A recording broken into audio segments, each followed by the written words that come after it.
A'udzubillahi minasyaitonirrajim.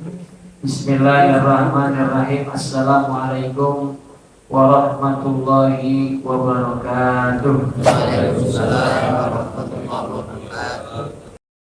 Alhamdulillahirabbil alamin wassalatu wassalam ala asyrafil anbiya'i wal mursalin habibina wa syafi'ina wa maulana Muhammadin wa ala alihi wa ashabihi wa man tabi'ahum bi ihsanin ila yaumiddin. Summa amma ba'du. Faqad qala Allah Ta'ala fi kitabihil karim wa huwa asdaqul qailin. Ya ayyuhallazina amanu idza qumtum ilas shalah faghsilu wujuhakum wa aydiyakum ilal marafiq wamsahu bi ru'usikum wa arjulakum ilal ka'bayn. Wa qala Rasulullah alaihi afdhalus shalah wa atamut taslim la yaqbalullahu salata ahadikum idza ahdatsa hatta yatawadda.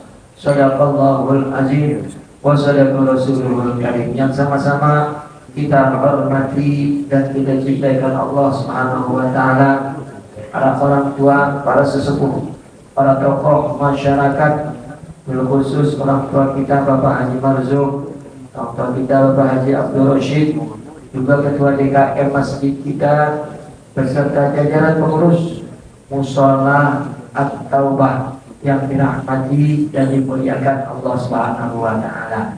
Bapak-bapak hadirin sedaya hadirat juga remaja yang dirahmati dan dimuliakan Allah Subhanahu wa taala. Bersyukur kita kepada Allah, subuh kali ini kita masih berada di naungan bulan yang mulia, bulan yang diistimewakan Allah, yaitu bulan Zulqa'dah. Dalam kitab Lisanul Arab dijelaskan bahwa bulan ke-11 dari urutan bulan-bulan Zulhijjah bisa dibaca fathah, bisa dibaca kasrah. Fathah menjadi Zulqa'dah, kasrah dibacanya jadi Zulqa'dah.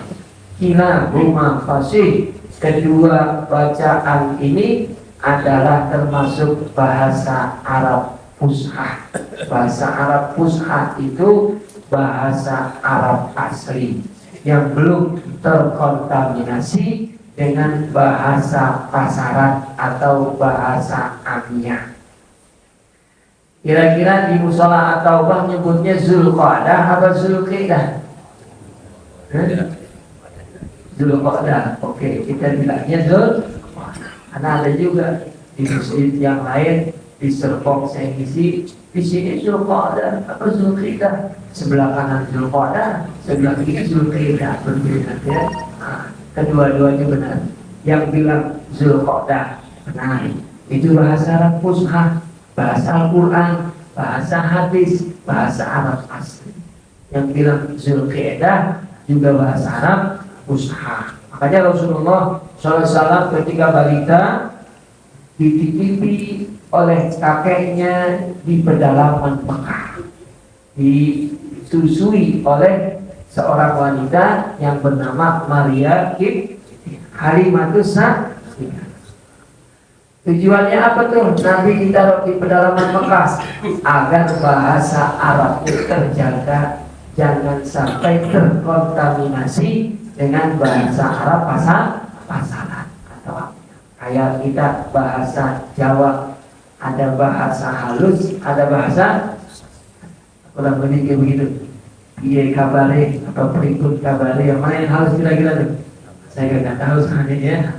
Jadi ada bahasa halus, ada bahasa. Nah, kalau satu yang halusnya begitu belum terkontaminasi dengan bahasa Zulqa'dah kita berada hari ini. Zu artinya memiliki, Qa'dah artinya hidup. Jadi bulan ke-11 ini bulannya kita duduk. Alhamdulillah jamaah subuh kali ini duduknya bagus di masjid untuk hadir di majelis. Ada nggak duduk di tempat yang lain kira-kira? Ada di tempat pancingan misalnya, di klub malam, di karaoke, na'udzubillah min. Ya, kalau kita duduk mudah-mudahan mendatangkan ridho Allah Subhanahu wa taala. Amin ya rabbal alamin. Yang kedua, tidak lupa kita berselawat dan salam untuk Nabi kita Muhammad sallallahu alaihi wasallam, keluarga, sahabat serta pengikutnya yang setia hingga akhir zaman. Pada kesempatan subuh kali ini kita akan membahas tentang fikih wudu. Ada beberapa pembahasan pada bab wudu ini, diantaranya yang pertama definisi wudu secara bahasa dan istilah. Yang kedua, hukum wudu dalam kacamata fikih.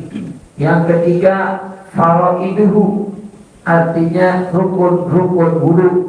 Yang keempat, sunanuhu, sunahnya. Yang kelima, makruhatuhu, yang dimakruhkan ketika wudu. Dan yang keenam adalah nawaqiduhu, yang membatalkan wudu. Yang terakhir, wudu orang dalam keadaan darurat. Pada subuh kali ini mungkin kita akan bahas 3 definisi, hukum, dan rukun wudu. Sebab rukun wudu ini terbagi 2, rukun yang disepakati 4 mazhab dan rukun yang tidak disepakati oleh 4 mazhab. Dalam kitab Fikih Islam Fadilatul karya Dr. Wahbah Az-Zuhaili rahimahullah, kita doakan mudah-mudahan beliau dengan membaca surat Al-Fatihah diampunkan dosanya oleh Allah Subhanahu wa taala, jadikan umurnya raudhah min riyadil jannah. Kitab beliau yang kita lagi kaji subuh kali ini mudah-mudahan bisa menjadi ilmu yang bermanfaat buat kita semua. Al-Fatihah. A'udzubillahi minasyaitonirrajim. Bismillahirrahmanirrahim. Alhamdulillahirabbil alamin arrahmanir rahim maliki yaumiddin. Iyyaka na'budu wa iyyaka nasta'in ihdinas siratal mustaqim siratal ladzina an'amta 'alaihim ghairil maghdubi 'alaihim waladdallin. Amin ya rabbal alamin. Yang pertama tentang definisi wudu. Al-wudu dalam bahasa Arab lughatan makhuzun minal wudu'ah. Wudu secara bahasa itu artinya kebaikan, artinya ke wanazofah, dan makna yang kedua artinya kebersihan. Wadu'ur rajuli, kalau orang Arab bilang wadu'ur rajul, itu artinya soro wadi'an, orang tersebut menjadi orang yang baik. Jadi wudu itu pintu bagi kita untuk menjadi orang-orang yang baik. Orang kalau lagi wudu kan kadang-kadang gak mau bikin maksiat, takut wudunya jadi baik, membentuk seorang menjadi baik secara baik. Nah, sopan bersih, iya, karena anggota tubuh kita yang kita cuci ketika wudu itu adalah anggota yang bersentuhan langsung sehari-hari dengan yang kotor-kotor, tangan, hidung, kaki, begitu. Maka ketika seorang wudu dalam bahasa artinya bersih, tubuhnya menjadi bersih. Itu secara bahasa. Wa amma bi fathil waw fayutlaku alal ma, kalau pakai dhammah itu artinya tadi kebersihan dan kebaikan. Tapi kalau pakai fathah, wadu, pakai fathah. Kalau tadi pakai dhammah wudu, ada pakai fathah wadu. Wadu itu kalau pakai fathah wawunya berarti air yang kita pakai buat wudu dan lain sebagainya. Udah jadi bahasa Indonesia wadu. Bapak Ibu sering saya lihat kalau olahraga di waduk, mana dulu? Berikir. Udah jadi bahasa itu. Makanya kalau kita di Arab ada tulisan wadu dikasih tanda panah, itu artinya tempat ambil wudhu. Di situ banyak air, bisa kita gunakan buat wudhu, ada keran. Cuma tulisan Arabnya nggak pakai harokat, padahal harokat wawunya itu fathah, bukan pakai doma. Kalau pakai doma itu bukan air, bukan tempat wudhu.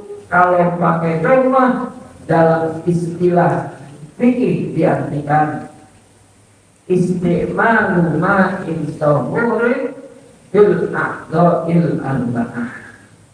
Kalau pakai doma wudhu secara istilah fikih maknanya adalah istimalu ma' penggunaan air. Jadi ibadah bersuci yang pertama menggunakan, bukan menggunakan apa tuh? Debu. Kalau menggunakan debu namanya bukan wudhu, namanya betul. Segala debu yang nempel dengan bumi itu bisa kita pakai buat tayamum.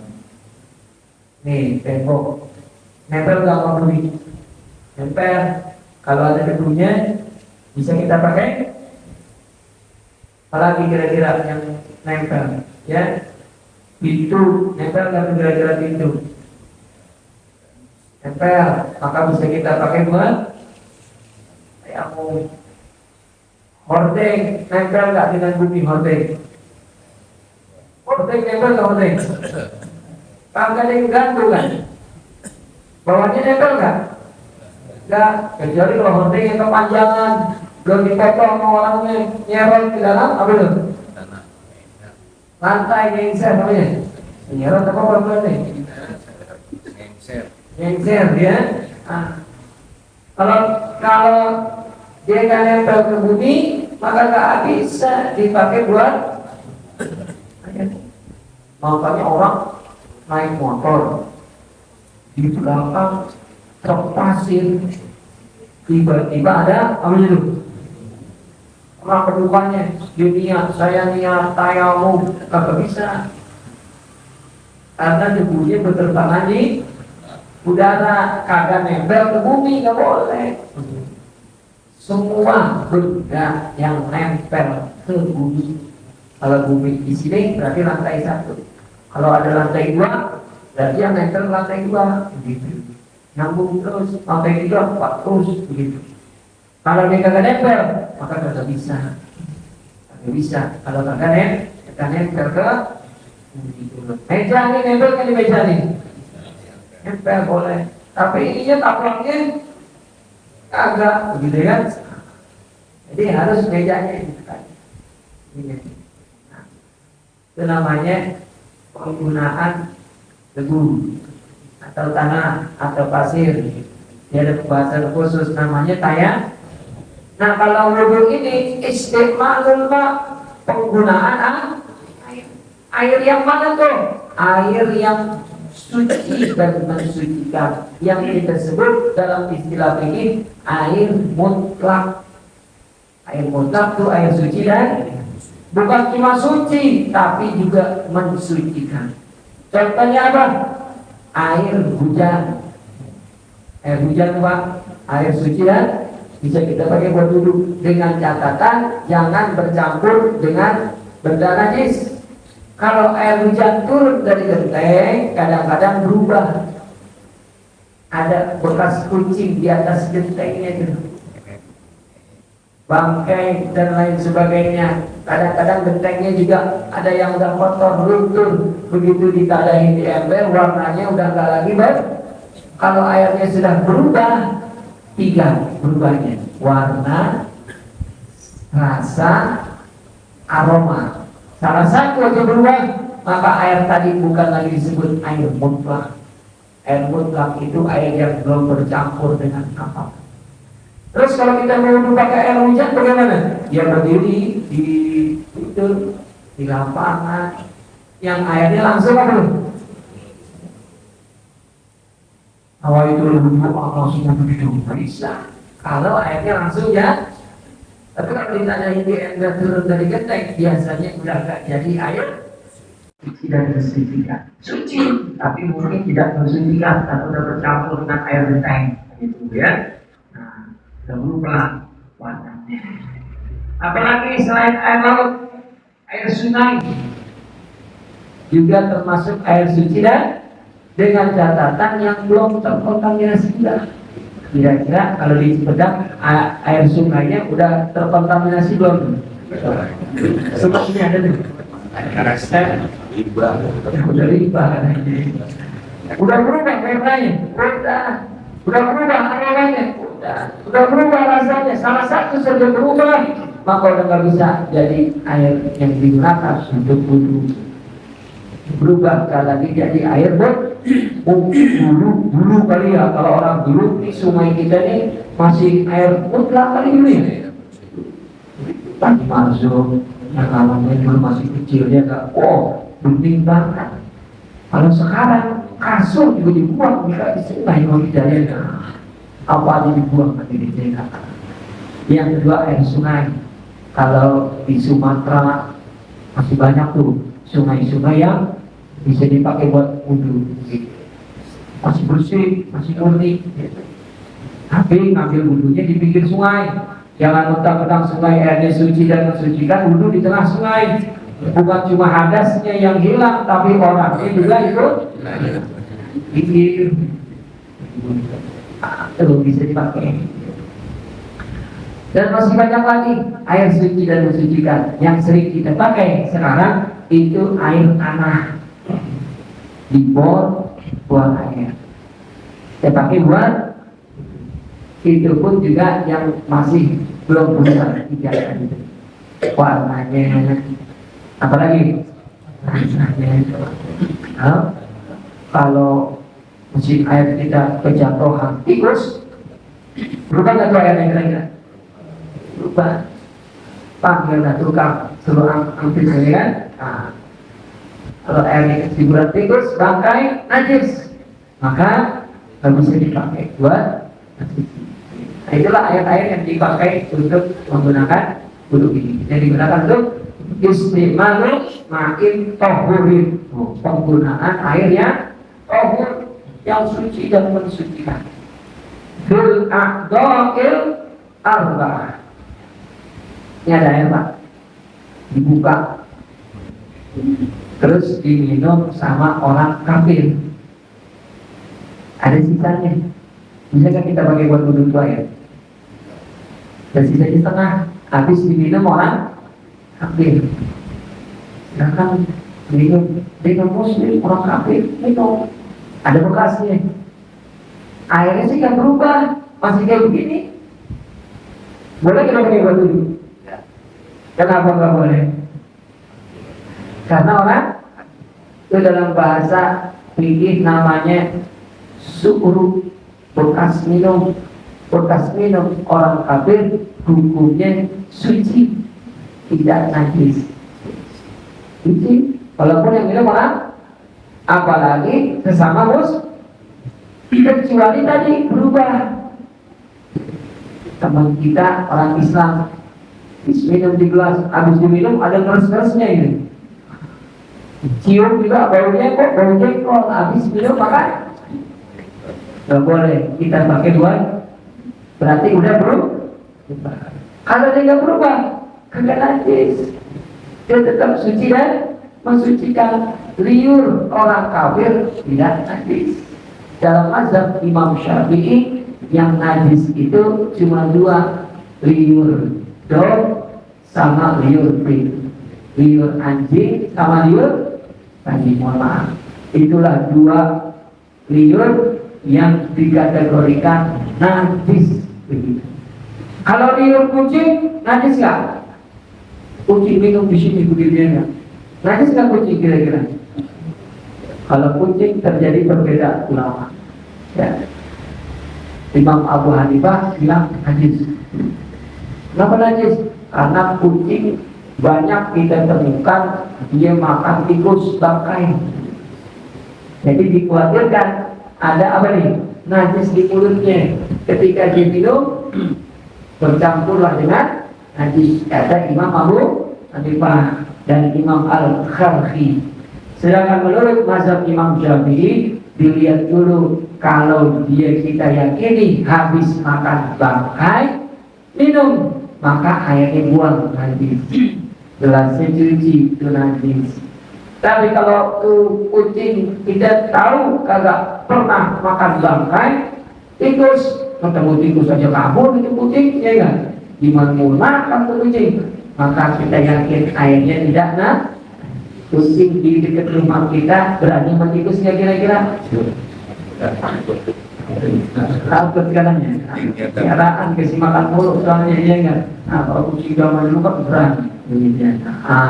Jadi itu yang namanya subru, bekas nih minum. Kalau bekasnya tidak ada perubahan, maka hukumnya suci.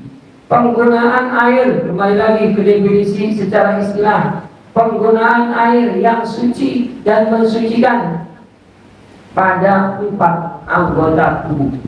Ada 4 anggota. Apa aja tuh yang 4? Ntar kita jelasin. Ya, kita lanjutin dulu.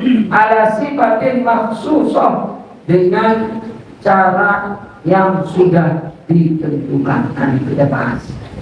4 anggota yang sudah ditentukan itu dikenal dengan pembahasan yang kedua, rukun wudu yang disepakati oleh 4 mazhab.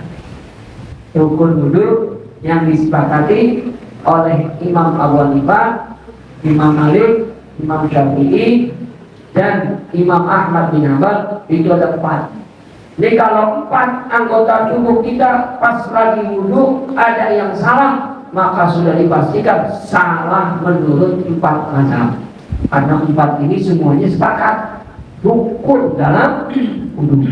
Nah, ini kita baca. Yang pertama, rukunnya sebagaimana dalam Al-Quran surat Al-Maidah ayat 6. Kenapa cuma 4? Karena ada di Al-Maidah. Di ayat tersebut disebutkan cuma ada 4. Bagaimana bunyi ayatnya? A'udzubillahi minasyaitonir rajim.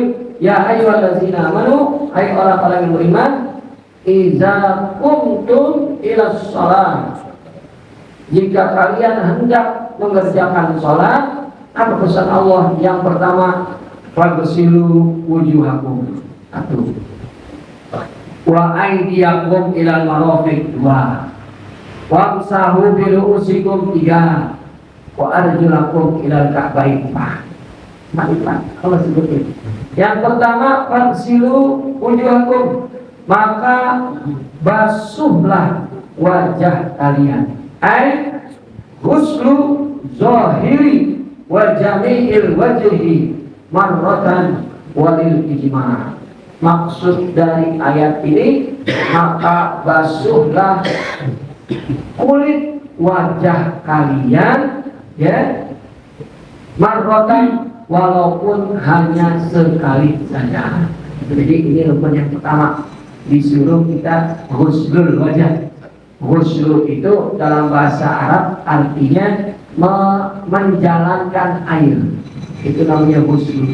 Maka kalau kita lagi basuh wajah, harus ada air tergenang di sini, di tangan kita. Gak boleh cuma basah doang, kagak sah. Karena yang namanya ghusl harus ada air yang kita alirkan di wajah kita. Di mana kita ngalirin yang pertama? Dari atas ke bawah.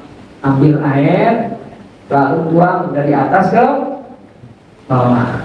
Itu yang namanya membasuh wajah. Dari atas ke bawah, bukan dari depan ke samping, apalagi dari bawah ke atas. Salah. Yang betul dari atas ke. Dan ada beberapa yang harus diusap pada wajah, karena ada beberapa lekukan-lekukan. Apa saja tuh? Yang pertama, zahirus syafatain minal wajah. Bibir kita ini termasuk bagian dari bibir. Bibir termasuk bagian wajah. Bibir bagian luar, bukan bibir bagian dalam. Bibir bagian luar. Yang ibu-ibu biasa kalau mau kondangan dikasih apa tuh bibirnya? Zahirnya harus dibasuh, maka yang pakai lipstik diapain dulu lipstiknya?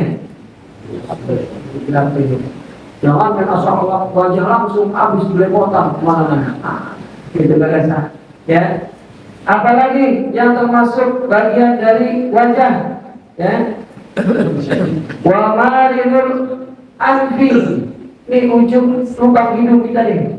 Ini juga termasuk bagian dari wajah. Digosok. Apalagi ya yang termasuk bagian dari wajah. Wa yajibu ghusnul hajibi wal hudud. Alis, ini hajib itu alis. Hudud itu artinya apa nih? Di mata ada apa nih? Bulu mata, alis, kemudian bulu mata. Apalagi wala azaru, azar itu rambut yang turun dari kepala kita di sini. Apa namanya? Nggak sampai ke sini, kalau sini lagi nanti yang di sini doang yang sedikit di cambang, kalau di sini bewok, nanti ada lagi ya, di cambang. Wasyaribu kumis, kosong, terutama bapak-bapak yang kumisnya tebal. Wasyaril khaddi, ini baru kemudian tadi itu bewok kumisnya. Wal anfaqah, pakai ain. Anfaqah artinya bulu yang tumbuh di bawah bibir. Kadang-kadang ada di sini ya. Ada bulu di sini kanan nih. Itu harus digosok-gosok. Dan yang terakhir wal lihyah. Kalau ada orang punya apa nih? Jadi yang namanya wajah itu kalau dilihat dari atas tempat awal tumbuh rambut sampai tulang apa nih? Tulang dadu. Kalau dari kanan ke kiri kuping kecil sampai kuping kecil juga. Kan ada kuping kecil sini ya? Itu dari sini. Itu yang namanya wajah. Dari atas tempat tumbuhnya rambut sampai tulang dadu. Kalau kanannya telinga kecil, telinga kecil yang satu ada lagi. Pak Ustaz, suami saya rambutnya udah pada rontok, rontok di depannya. Tumbuhnya di sini. Berarti dia wudhunya dari sini dong Pak Ustaz. Gak awal tumbuh rambut waktu dulu normalnya di mana suami kita? Pokoknya normal sih di sini Pak Ustaz. Ya udah dari sini, gak usah dari dulu waktu normal masih muda tumbuhnya di mana? Disitulah kita mulai dari atas mana? Saya praktek ini. Dari atas ambil air dari atas turun ke bawah sambil digosok-gosok yang tadi. Apa aja tuh? Ini kan tadi gosok. Apalagi bulu mata. Apalagi kelopaknya juga. Karena kelopak ini ketutup kalau kita melek. Kalau kita merem baru buka. Apalagi tadi tuh, hidung depan itu, ini bibirnya ada kebukaan. Apalagi bibir tadi, terutama ibu-ibu yang pakai. Apalagi selain bibir, ini kan di bawah bibir, cambang sama jenggot, kumis dan jenggot. Itu yang harus diapa tadi tuh? Jangan sampai wudhu asal ipret gitu. Harus digosok. Itu yang namanya guslu, digosok-gosok begitu. Wa amal mustarsal minal lihyah fayajibu gusluhu inda syariyah. Yang punya jenggot panjang, panjang banget jenggotnya. Kalau jenggotnya panjang itu termasuk wajah apa bukan? Kan begitu. Termasuk wajah atau jenggot? Ini jenggot, ini wajah. Beda Pak Ustaz, beda wajah dengan jenggot. Kalau jenggotnya pendek, kan kita gini-gini itu kan itu. Kalau jenggotnya panjang, lebat kali ya. Apakah itu termasuk dari wajah? Terjadi perbedaan ulama. Menurut mazhab Imam Syafi'i, dia termasuk dari wajah. Jadi habis ambil wudhu tadi, tangannya menyala-nyala apa nih? Jenggot yang panjang tadi, di sela-sela doang. Kalau dicuci, enggak kali ini. Cukup tangannya dibasahin. Kalau buat wajah tadi kan ada air. Kalau buat jenggot yang panjang tadi, cukup air basah, lalu digigit aja. Basah, sudah cukup begitu ya. Berkuatin dalam Hanabilah, begitu juga menurut mazhab Imam Ahmad bin. Sedangkan menurut mazhab Imam Malik dan mazhab Imam Abu Hanifah sunnah saja jenggot yang panjang digituin. Kalau enggak juga enggak apa-apa. Yang penting tulang apa ini? Gitu ya. Itu terjadi perbedaan ulama ketika membahas orang yang punya jenggot panjang. Ini yang pertama ya, yaitu membasuh makanya kalau kita nanti dalam keadaan musafir mau wudhu di atas pesawat, terutama yang perjalanan jauh, seperti saudara kita yang mau berangkat haji misalnya. Tahun ini ada nggak jamaah sholat atau yang berangkat haji? Ada, alhamdulillah. Mudah-mudahan kita doain biar diberikan keselamatan, kesehatan para jamaah haji semuanya, hajinya mabrur. Amin ya rabbal. Kita yang belum dipanggil atau sudah pernah dipanggil juga kita berdoa di tempat yang mustajab ini, mudah-mudahan bisa berangkat haji bersama orang yang kita cintai di tahun-tahun yang akan datang. Amin ya rabbal. Dan pesawat wudhunya kayak gimana? Kalau dia tayamum di pesawat. Tadi kan saya sampaikan tayamum harus nempel ke pesawat. Nempel nggak kira-kira? Nempel nggak di kalau terbang? Maka ngambil wudhunya pakai air, nggak bisa pakai tayamum. Terus airnya air apaan? Di toilet ada nggak toilet tuh di pesawat? Ada, tapi airnya terbatas. Kalau kita pada wudhu pakai air kamar mandi toilet sama toilet pesawat, yang ada airnya nanti habis. Dan air itu disiapin sama maskapai penerbangan bukan buat wudhu. Disiapin awalnya buat apa tuh?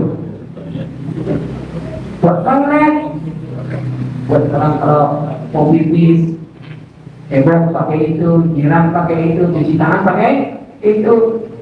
Itu awalnya disiapkan air bukan untuk wudhu. Maka kalau kita mau pakai air tersebut bukan untuk kegunaan aslinya, kita wajib apa tuh? Minta izin sama yang punya. Siapa yang punya kalau begitu kira-kira? Yang repot makanya. Itu kalau ada orang wudhu pakai air punya orang kagak izin, maka wudhunya jatuhnya makruh. Ada keran di rumah orang, kita masuk aja ke ruang tuh, kita buka tuh air keran, kita wudhu, kagak izin sama orangnya, wudhunya sah tapi dia berdosa. Kenapa? Karena nggak minta izin. Kalau minta izin dikasih kan kira-kira? Masih. Tapi harus minta izin. Apalagi kata para ulama, kalau yang punya itu anak yatim, lebih dosa lagi orang. Karena dalam Al-Quran memakan harta anak yatim tanpa izin, tanpa ridho, perutnya dipenuhi dengan api neraka. Jadi harus izin dulu, Ya karena di pesawat susah minta izinnya, bawa dah air di botol. Di botol, jangan gede-gede, kecil aja, gitu. Tutupnya semprotan. Kayak apa tuh? Sanitizer, jangan yang buat nyetrika, gedean, kecilannya. Berapa mili kira-kira tuh? 100 mili cukup. 200 mili cukup. Nanti pas kita wudhu pakai yang rukunnya aja. Nih yang 4 doang kita pakai. Gak usah kumur-kumur. Nah air dari itu kumur-kumur habis airnya ya nggak kebagian kita. Yang rukunnya apa tadi? Yang pertama disuruh tadi airnya ngalir kan? Bukan disemprot. Saya niat wudhu karena Allah subhanahu bukan disemprot, tapi ditaruh di tangan kanan yang bagus, kiri buat. Kira-kira kalau airnya sudah mulai ada tergenang, itu izin pakai wudhu dulu. Kalau baru basah doang, belum bisa. Ada air yang tergenang tuh, baru udah kita niat wudhu. Awal itu dari atas ke mana tadi? Sambil dia apa ini? Sampai rata semua. Jangan diangkat. Kalau diangkat, ambil air baru. Kalau di tempel terus, satu kali. Kalau kita nempel terus, basah di semua wajah kita tadi, dari atas ke bawah, dari kanan ke kiri, maka satu kali sudah sah wudhunya. Satu kali dan 2 kali diulang sama dia. Sudah sah nih, saya sudah semuanya basah. 2 kali ya, 2 kali jatuhnya sunnah, dapat pahala sunnah, mengikuti sunnah Rasul, bertambahan pahala. Tambah lagi dah 3 kali, 3 kali juga jatuhnya dapat lagi pahala sama.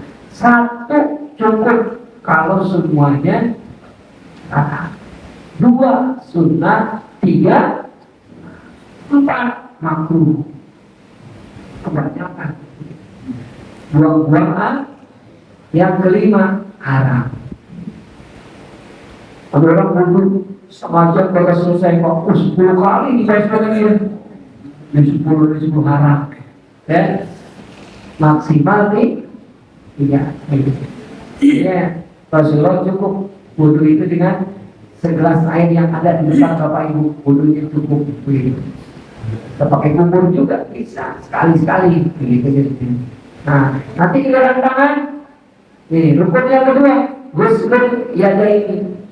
Lagi-lagi pas tangan Allah menggunakan kata ghusl, yaitu mengalirkan air. Ilal marafiqi kata Allah, bedanya dengan wajah. Kalau tangan itu dibasuh sampai siku-siku, berarti mulainya di sini, berakhirnya di. Nah Allah lagi kan sampai siku. Tadi mulainya bukan dari siku-siku. Kalau kita urut nyalain keran, siku di atas, urut ke bawah, berarti itu wudhunya kurang tepat. Yang benar kata Allah, membasuh tangan sampai siku, berarti mulainya dari mana? Jadi di ujung jari yang pertama diusap nih kuku-kuku kita nih. Kalau tadi kan wajah, sekarang di tangan ada juga diusap kuku. Yang bentuknya panjang dibalik tangannya, dimasukin air. Yang kukunya ada nggak orang miara kuku? Ada ya? Yang panjang banget kukunya waktu. Maka kalau kukunya panjang, tanggung jawab pas wudhu dibalik, biar airnya masuk dalam hati. Makanya di Islam Nabi mensunahkan kita tiap Jumat disuruh apa itu wudhu kita? Biar wudhunya gampang nih masuk air kalau pendek. Kalau pendek boleh kan? Kalau di kukunya ada kotor, di ujung kukunya ada kotor di sini, maka wajib diapain dulu? Dibersihin. Wah ada kotor, lagi wudhu, sambil disiram air gini-gini berarti biar airnya mah jangan sampai kotoran itu menghalang. Habis ujung kuku selak jari gini-gini, selak jari. Yang punya cincin dalam mazhab Imam Syafi'i wajib digoyang-goyang ini sambil disiram air goyang. Namun dalam mazhab Imam Malik, cincin yang nempel, maka zahir cincin ini menggantikan kulit jari kita. Jadi nggak usah dibayang-bayangin. Menurut Imam, kalau saya gosok cincin yang ini. Menurut Imam, yang kita pakai yang mana? Dua-duanya kita pakai, Pak. Kita kalau belajar tinggi perbedaan, kalau bisa dipakai dua-duanya, pakai. Bagaimana cara menggabungkannya? Kalau cincinnya masih bisa digoyang kayak begini, kayak goyang-goyang. Kalau udah nggak bisa digoyang, ada nggak cincin nggak bisa digoyang lagi? Udah macet banget gitu. Dulu Pak Ustadz, saya makanya masih kurus. Sekarang udah naik berat timbangan. Akhirnya cincinnya nggak bisa. Maka kalau cincinnya nggak bisa digerakin, kita ikut mazhab Imam Malik. Cukup kita usaha aja untuk zahirnya. Mana lagi yang harus dibasuh pada tangan? Sikut sama dalam sikut. Kan naik ke atas nih, naik ke atas gini ya. Sikut baru bisa terbuka tuh kalau kita tekuk. Pas kita tekuk, dia terbuka nih. Tuh, buka. Maka ada dua posisi tangan. Yang pertama, tangan ditekuk untuk membuka sikut. Yang kedua, tangan dilurusin untuk membuka dalam sikut. Tadi ya. Ilal marafiq, sampai sikut ma'al marafiq. Walaupun ayatnya bunyinya sampai, tapi tafsir para ulama menafsirkan ilah ini bukan sampai, tapi ilah ini bersama. Jadi bukan sampai sikut. Kalau sampai sikut kan segini berarti nih Pak. Ini kan sampai sikut.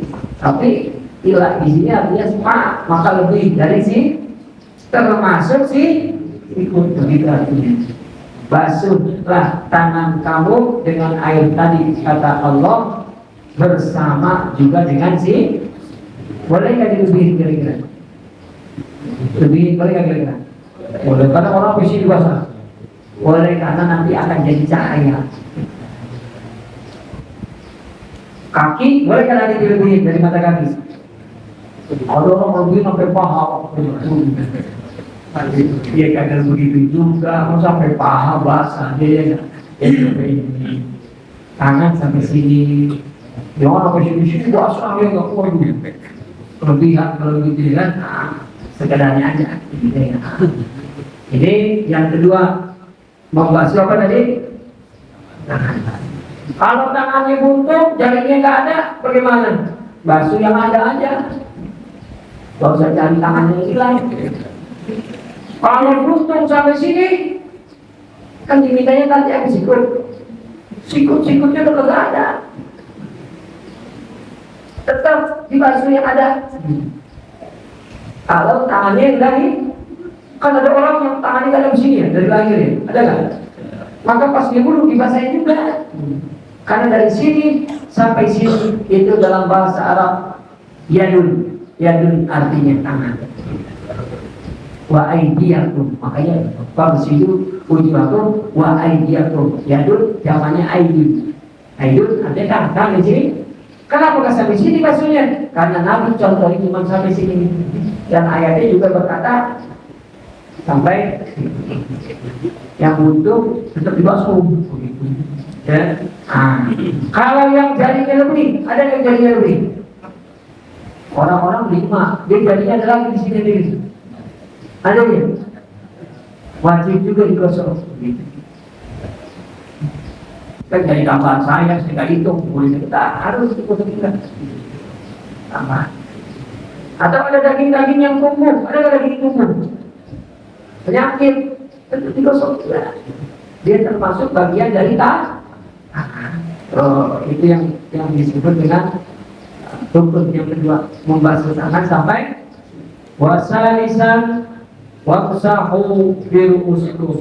Rukun yang ketiga dalam ayat ini kata Allah, usaplah kepala kalian. Baru usap. Kalau tadi basuh, kalau usap cukup basah tangan kita. Basah tangan, Mana yang kita usap ya Allah? Kepala kalian. Terjadi perbedaan ulama. Kata Imam Abu Hanifah, membasuh kepala itu minimal 1/4. Minimal apa? Beliau membagi 4. Atas, samping kanan, samping kiri, belakang. Kepala dibagi 4. Yang wajib itu 1/4. Mana 1/4-nya? Di atas. Yang namanya usap, nempel, apa jalan kira-kira?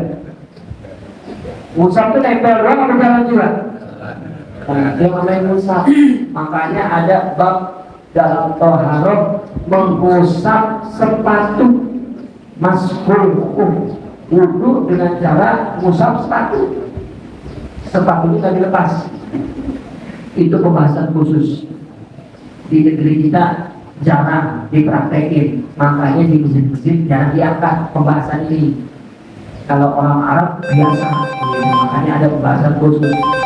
Yang namanya usap jalan dari atas ke bawah kakinya. Begitu juga kepala, bukan cuma nempel dong. Kadang-kadang orang duduk kepalanya gini dong, gini dong. Nempel di jalannya nggak kira-kira? Hidup cuma gini doang, hidupnya gak ada gini. Kan disuruh masukin kalau itu main ya kan, nanti kita ketemu tuh rumput yang disepakati. Apa? Gini juga, dibasahin doang. Yang diminta itu yang dibasahin tangan, tempel di kepala, habis itu diapain? Diusap. Atau cara lainnya basahin, masukin dari kita ke kepala. Itu udah usap namanya. Ini apalagi balikin lagi tambah sempurna dengan ibu masukin ke jilbab ibu udah jadi gitu. Makanya bisa wudu nggak pakai buka mukena, nggak pakai buka jilbab, cukup dimasukin tangan kita pakai tangan kanan, terima contoh yang kiri pakainya pakai tangan, basahin masukin. Bapak-bapak yang pakai peci juga bisa, pecinya cukup diapain? Nah, bagi wudu bisa. Atau yang pakai kepala gitu kan, imamah kan kalau dimasukin ada dikeluarin, itu namanya dimsah. Sedangkan menurut Imam Malik yang disebut kepala yang dibasuh ini semuanya tanpa terkecuali menurut Imam. Jadi semuanya ini di bawah telinga, jempol, ini ditempelin, lalu jalan ke belakang, balik lagi ke depan, itu udah kena semuanya. Itu cara wudunya Imam. Makanya ibu bapak yang tawaf pengen wudunya nggak batal, pakai mazhab Imam Malik, wudunya model Imam, jangan pakai Imam Syafi'i. Kalau Imam Syafi'i cukup 3 helai rambut udah dibolehin, sudah sah. Cukup 3, ya kalau kita hitung 3 begini enggak. Yang penting ada ujung jari aja musab begitu, maka udah sah. Jadi perbedaan. Namun disunahkan tetap kata Imam Syafi'i semua dibasahin. Walaupun kita pakai mazhab Imam Syafi'i disunahin semua dengan cara tadi itu. Nah, yang diusap itu kepala, bukan rambut. Maka yang rambutnya panjang, kalau usap dibasah-basahin tinggal. Karena yang diminta apa tadi? Kepala, bukan rambut. Yang terakhir, rukun yang disepakati oleh para ulama, ghuslul rijlain wa arjulakum ila al-ka'bayn, yaitu membasuh kedua kaki kita sampai mata kaki. Sama penafsirannya sampai mata kaki, maksudnya bersamaan juga dengan mata kaki. Apa yang harus digosok-gosok di kaki kita? Selat-selat jari, sama kayak tangan, kuku-kuku juga. Ada yang panjang dibalik sini. Apalagi telapak kaki kita. Biasanya ada orang kakinya telapaknya pecah-pecah. Ada yang pecah-pecah. Namanya apa tuh? Dan Nabi tahu, makanya dalam hadis wailul lil aqabi minan nar, neraka wail orang yang wudu tumitnya kagak kena air. Nabi tahu ternyata ada penyakit di sini. Orang punya hujan, kalau pecah-pecah kita gosok-gosok, caranya nyalain keran, kaki gini di lantai turun. Nanti masuk semua tuh ujung-ujung. Karena kalau sambil diangkat begini, digosok-gosok agak susah. Begitu kita nyalain keran, gosok-gosok sini, yang ada kita terbalik kadang-kadang. Maka cukup nyalain keran, kaki kita tuh diapain? Gosok-gosok di lantainya. Makanya masjid-masjid yang sudah maju itu nyiapin di tempat wudhunya ada bangku, ada kursi. Bukan cuma buat sholat kursi, tapi juga buat wudhu dibutuhkan. Biar pas lagi basuh kaki gak jatuh, enak dulu, semua bisa. Mohon maaf, saya contohin kaki, mohon maaf. Tangan kanan buat atas kaki, apa di atas kaki. Tangan kiri buatlah gosok yang benar tuh, gosok yang benar. Dari depan ke atas. Ini dari depan ke giliran kaki kiri, mohon maaf. Yang kiri di atas, yang bawah di belakang. Itu cara membasuh kaki yang benar. Bukan keran nyalain, kucek-kucek begini dong begini. Salah. Tapi yang kanan di kanan buat kaki kanan di atas. Kalau buat kaki kiri, tangan kiri di atas kaki digosok begini, melebihi mata kaki. Ya segini dah, seperti tidak boleh. Tidak dapat sunnahnya. Ah, inilah ya rukun wudu yang disepakati oleh 4 mazhab. Ya, yang pertama wajah, yang kedua tangan, termasuk siku, yang ketiga mengusap kepala, dan yang terakhir adalah membasuh kedua kaki kita, termasuk dua mata kaki. Wallahu a'lam bishawab. Nanti pertemuan berikutnya baru kita bahas rukun wudu yang tidak disepakati oleh para ulama, termasuk diantaranya adalah niat. Niat wudu termasuk rukun menurut mazhab Maliki, Syafi'i, dan Hambali. Ya, nanti kita akan temukan pertemuan berikutnya. Ada yang mau ditanyakan? Silakan.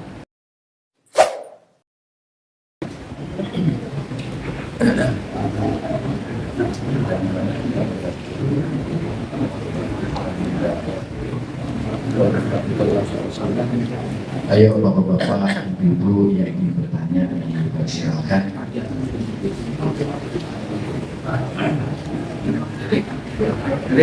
Ini dari baiknya.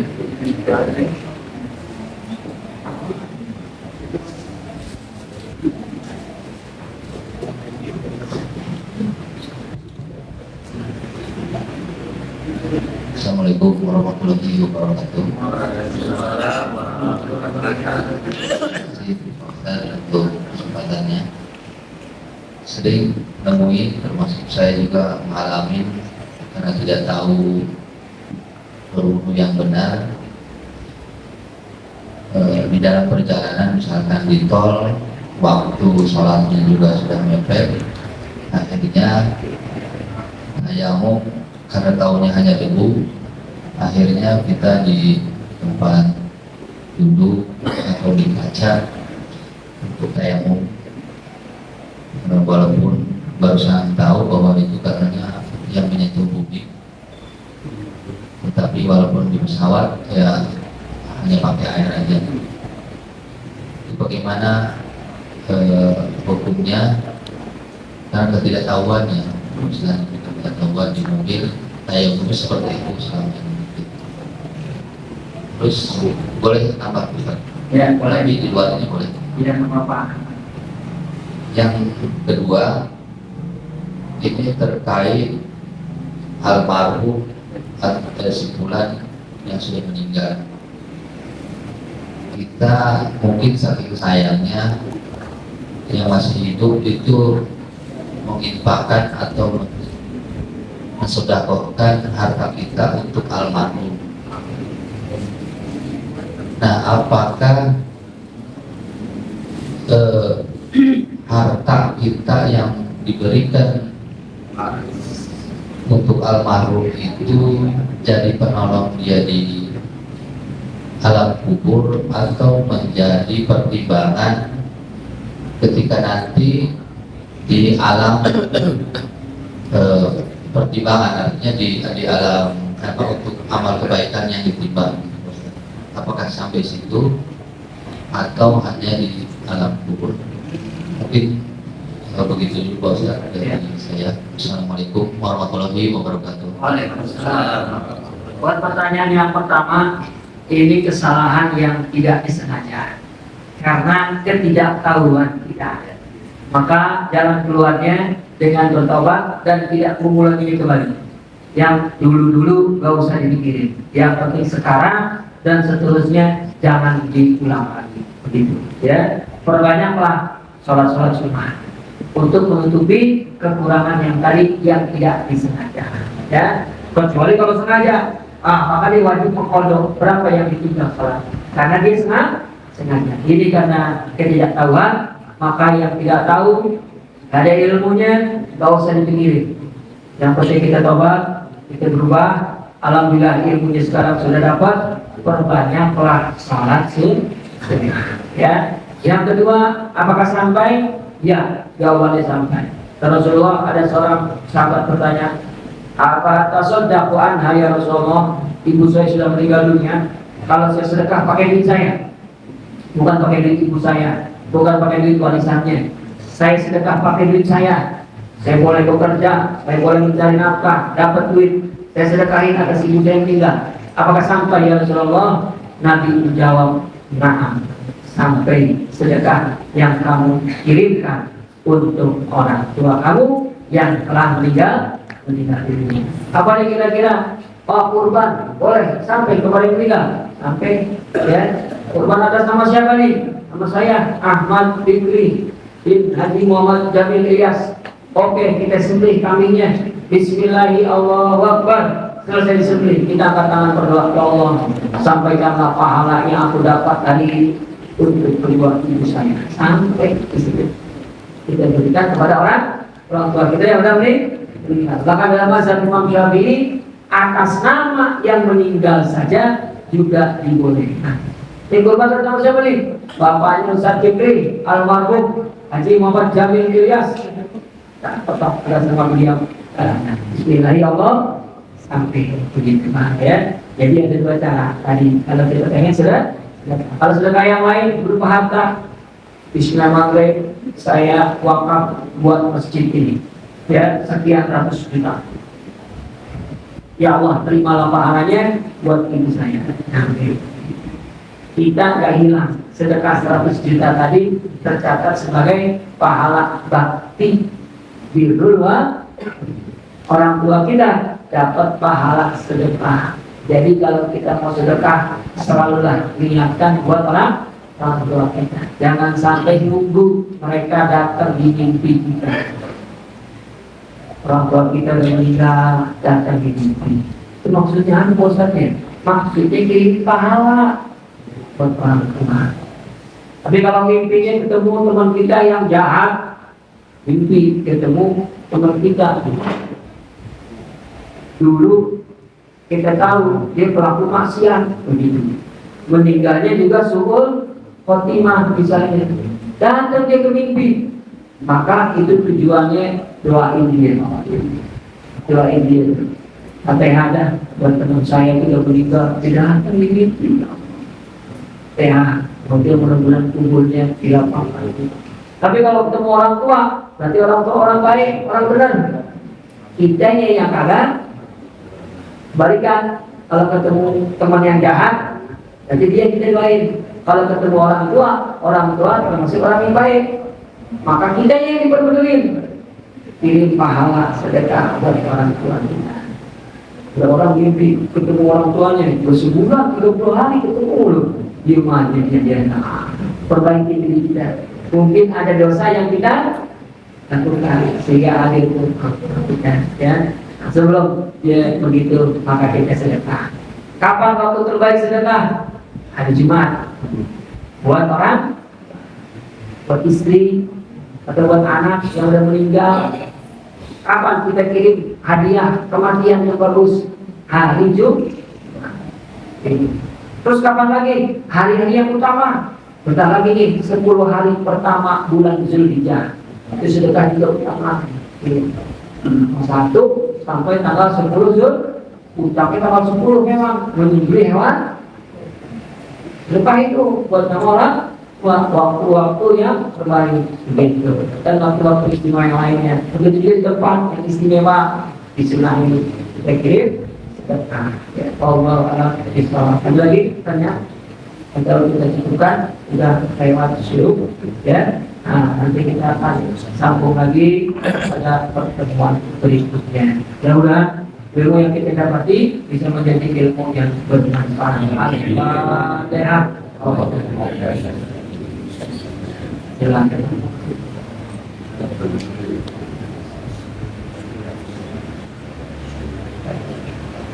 Allahumma bihaqqil Fatihah, sayyidil Fatihah, karomatil Fatihah, bihaqqil Fatihah, bisyifa'il Fatihah.